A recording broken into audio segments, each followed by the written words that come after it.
এই breakup, move on, এই সমস্যাগুলো আপনারা ডিল করেন কি করে? রিলেশনশিপে এই ব্রেকআপ ব্যাপারটা হলো, কষ্টটা কিন্তু অতটাই হয় যতটা একটা ডিভোর্স হলে হয়। সেটা যার ইমোশন ইনভেস্টেড রয়েছে কোনো রিলেশনে, তার তো ব্রেকআপে কষ্ট হবেই।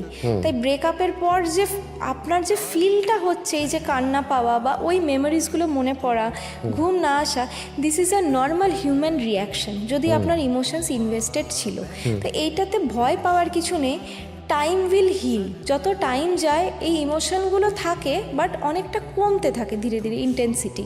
আমাকে এসে বলে যে পেশেন্টরা যে এমন কিছু দিন, ওষুধ দিন বা কিছু দিন যাতে আমি ভুলে যাই, ওকে ভুলে যেতে পারি।